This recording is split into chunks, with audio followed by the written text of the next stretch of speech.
പഠിക്കാം മുൻകാല ചോദ്യങ്ങൾ കോഡിലൂടെ. നോക്കൂ, ഇൻക്വിലാബ് സിന്ദാബാദ് എന്ന മുദ്രാവാക്യത്തിന്റെ ഉപജ്ഞാതാവ് ആരാണ്? ഇൻക്വിലാബ് സിന്ദാബാദ് എന്ന മുദ്രാവാക്യത്തിന്റെ ഉപജ്ഞാതാവ് മൗലാന ഹസ്രത്ത് മൊഹനിയാണ്. മൗലാന ഹസ്രത്ത് മൊഹനിയാണ് ഇൻക്വിലാബ് സിന്ദാബാദ് എന്ന മുദ്രാവാക്യത്തിന്റെ ഉപജ്ഞാതാവ്. ഇനി നോക്കൂ, ഇൻക്വിലാബിന്റെ മക്കൾ എന്ന നാടകം രചിച്ചത് ആരാണ്? ഇൻക്വിലാബിന്റെ മക്കൾ എന്ന നാടകം രചിച്ചത് PJ ആന്റണിയാണ്. അപ്പോ എങ്ങനെ നമുക്ക് ഓർത്തിരിക്കാം? അപ്പോ ഇൻക്വിലാബ് സിന്ദാബാദ് എന്ന് വിളിച്ചുകൊണ്ട് ജാഥ പോകുന്നത് ആരാണ്?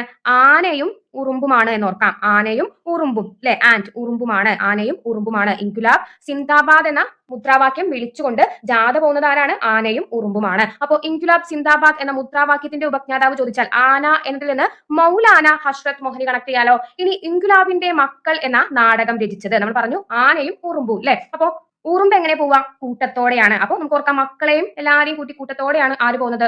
ഉറുമ്പ് അല്ലെ, ആൻഡ് എന്നതിൽ നിന്ന് ആന്റണി എന്നും കണക്ട് ചെയ്യാലോ. അപ്പോ ഇൻക്വിലാബ് സിന്ദാബാദ് എന്ന മുദ്രാവാക്യത്തിന്റെ ഉപജ്ഞാതാവ് ചോദിച്ചാൽ ആരാണ് മുദ്രാവാക്യം വിളിച്ചുകൊണ്ട് പോകുന്നത്?